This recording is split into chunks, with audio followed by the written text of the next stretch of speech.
the aspiration for a Jewish homeland, peaceful nuclear power, 6 million Jews' legitimacy of continued Israeli settlement, the need for a Palestinian state, free to choose and live their faith. The Holy Quran tells us, the Talmud tells us, the Holy Bible tells us. We cannot impose peace. Two peoples with legitimate aspirations, each with a painful history that makes compromise elusive. The United States does not accept the legitimacy of continued Israeli settlements. This construction violates previous agreements and undermines efforts to achieve peace. These statements indicate that, unfortunately, President Obama now fully subscribes to the Arab revisionist version of history. By this, he is undermining the very right to Israel to exist in her own land. Our very presence here in our own land is now being deemed illegitimate.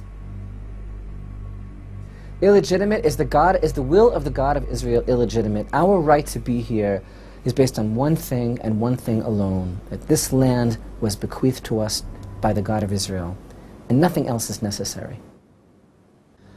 As if the settlements are the only obstacle to peace. The fact is that there were no settlements in 1948. The Palestine Liberation Organization, bloody terrorist organization which has turned into the Palestinian Authority, the same organization responsible for the death of countless Americans. That organization was founded before there was any Israeli presence in the West Bank. It had nothing to do with settlements. The issue is the existence of Israel.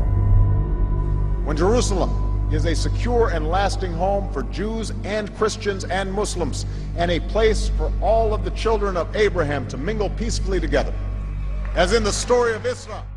What is the sudden interest by the whole world in the internationalization of Jerusalem? And furthermore, what is this Muslim interest in Jerusalem? Where does Jerusalem figure in Islam?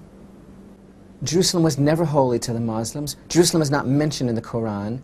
The Muslims bow down and they face Mecca and they turn their backsides up towards what the Jewish people consider to be the holiest place on earth, the location of the Holy of Holies on the Temple Mount. Jerusalem is not even mentioned once in the Quran, but yet mentioned over 700 times in the Torah. Jerusalem was the seat of the monarchy of Israel. Jerusalem was reigned over by King David and King Solomon.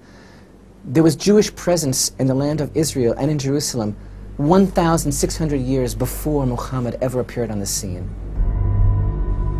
Islam has a proud tradition of tolerance. I saw it firsthand as a child in Indonesia. People in every country should be free to choose and live their faith based upon the persuasion of the mind and the heart and the soul. You know, you say that Islam has a proud tradition of tolerance. Let me tell you what goes on here in Jerusalem at the place of the Holy Temple, the Temple Mount. If Jews or Christians try to pray there, they are prevented by the Muslims who control the Temple Mount from praying to God. They are physically prevented from praying. They'll be dragged off the mount, they're observed, they're watched, they're searched first before they enter to make sure they don't have any Bible, any sort of paraphernalia. The expression of any other religious sentiment other than Islam is forbidden at the Temple Mount by the Muslim authorities. That's tolerance, that's the proud tradition of the tolerance of Islam. This bond is unbreakable. It is based upon cultural and historical ties, and the recognition that the aspiration for a Jewish homeland is rooted in a tragic history that cannot be denied. Linking the right of Israel to exist in this land with the Holocaust is obscene. It's a perversion of history. And it's such a cynical manipulation of the tragedy of the Holocaust, which was a great tragedy, but it is not Israel's original tragedy. Israel existed in this land long before the Holocaust. The Holocaust was a tragedy. The original tragedy was our exile from this land, which enabled such a thing as the Holocaust to happen. But we are not here out of compassion or pity because of what recently happened to us. We are here because we are entitled to this land. This was the land of King David and King Solomon. In summing up the right to Israel to live as a sovereign nation in her own land, why start history from the Holocaust? What happened to King David? What happened to King Solomon? What happened to the fact that Israel is the land of the Bible? What happened to the fact that Israel had a glorious commonwealth here? That Israel brought to the entire world the message of the one true God? Starting history from the Holocaust? Is that not an obscenity? Tomorrow I will visit Buchenwald, which is part of a network of camps where Jews and any nation, including Iran, should have the right to access peaceful nuclear power if it complies with its responsibilities under the Nuclear Non-Proliferation Treaty. So what is the idea here of, on the one hand, telling us that Holocaust denial is a crime, going to lay a rose at Buchenwald, but yet welcoming Iran to the arena of nuclear power, the same country whose official government policy is one of anti-Semitism to the point of calling for the extermination of the State of Israel, the same country which officially hosted a conference on Holocaust denial. I want to know if President Obama was thinking about that when he laid the rose at Buchenwald. The Holy Quran tells us, O mankind, and we have made you into nations and tribes, so that you may know one another. The Talmud tells us, the whole of the Torah is for the purpose of promoting peace.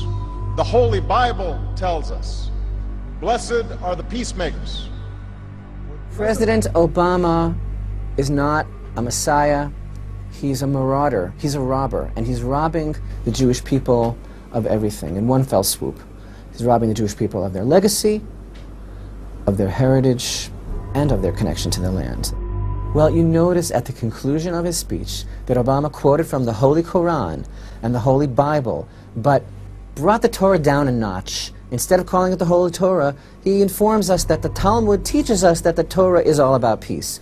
But what about the order? The order, the Torah, Judaism is the mother of all religions. And just as the Torah preceded the Quran, and just as the Torah preceded the New Testament, the Jewish people's presence in the land of Israel precedes Islam and precedes Christianity. President Obama, perhaps you would be well advised to consider this verse from the Holy Torah and this one from the book of Jeremiah, where the prophet tells us, Israel is holy to the Lord, the first of his crop. All who devour it will be held guilty. Evil shall come upon them. The word of the Lord.